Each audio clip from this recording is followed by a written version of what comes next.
let's talk about reflexes. Reflexes are very rapid. They're predictable motor responses to a particular stimulus. The thing about a reflex is a reflex does not involve the brain. Everything just happens in the spinal cord. And so there are 5 things that happen in this arc. And once we talk about it, I'll show you why it's called an arc. But the first one is the sensory receptor is activated.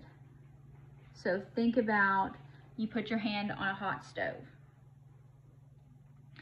Next, the sensory neuron carries that information,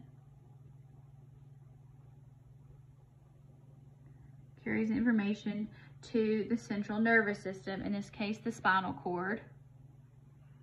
Then you have the integration center actually processes that information. Says, oh, that is hot, we need to do something. Then you have the motor neuron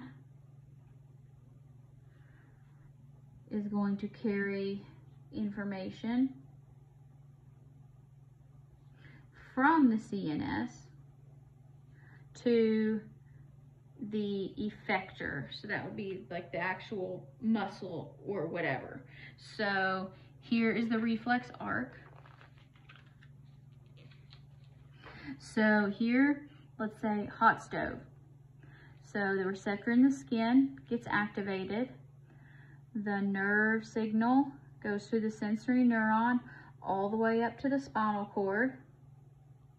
The nerve signal gets processed by interneurons, and they say, okay, we'll send a little bit up to the brain, but we're also going to go ahead. Here's the arc. Here it is. So one continuous loop right there. So they say, well, while the brain's doing its thing, let's go ahead and remove the hand.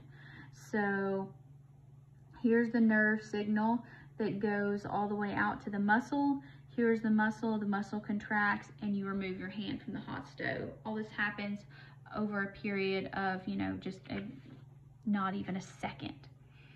Now, you can classify things as a spinal reflex, where the integration happens in the spinal cord, or a cranial reflex where it has to get integrated all the way up in the brain.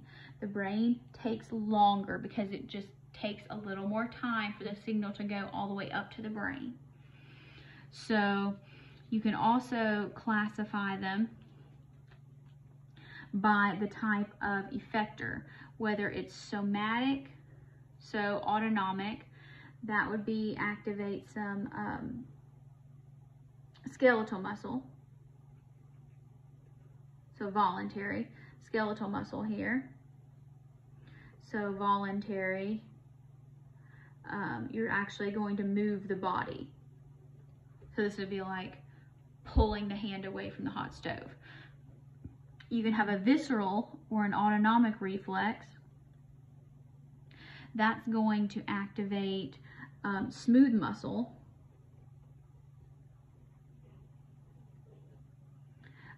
It could be cardiac muscle or a gland. So, so like something scares you.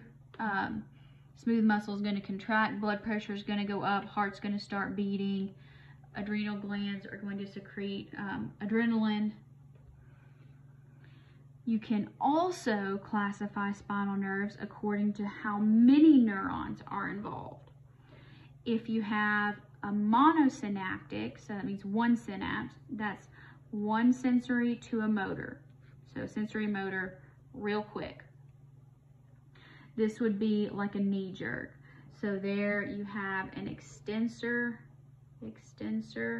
reflex, and these are going to be very rapid. It's going to be the quickest that you have. So, this is where, the doctor will tell you to relax, and it'll hit right under your kneecap and make your leg kick out. There's some other ones too, but that's the classic one. Now, a polysynaptic reflex, actually involves some processing. So you go from sensory, processing, then motor. So this would be like withdrawing your hand from a hot stove. So that's going to involve like a flexor response. It's ultimately going to be more complex, and comparatively it's going to be slower. I mean, again, we're talking about slower in terms of fractions of seconds. It's still fast. Like, you don't have to think about pulling your hand away from the stove. Your body's going to do it.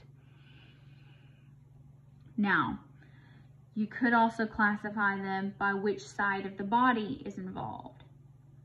You can have a crossed extensor reflex, and that stimulates the withdrawal on the same side of the body, but it also contacts interneurons that go up the other side of the body. For example, if you step on a piece of broken glass, what's going to happen? The ipsilateral, so it's going to be the same side. So the same side response, that's going to be where you withdraw your foot from the broken glass. So on the same side of the injury. So you're going to pick up your injured foot. Now, on the opposite side, so the contralateral, so the opposite side, ipsilateral, same side, that's where you're going to extend your leg on the opposite side in order to accept the extra weight. Because if you're, so let's say you step your left foot.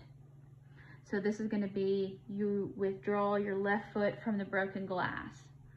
At the same time, you're going to extend your right leg so that you can stand on it. And finally, you can classify them as, were you born with it or did you develop it? So an innate reflex is, yes, you were born with it. So it would be known as an instinct.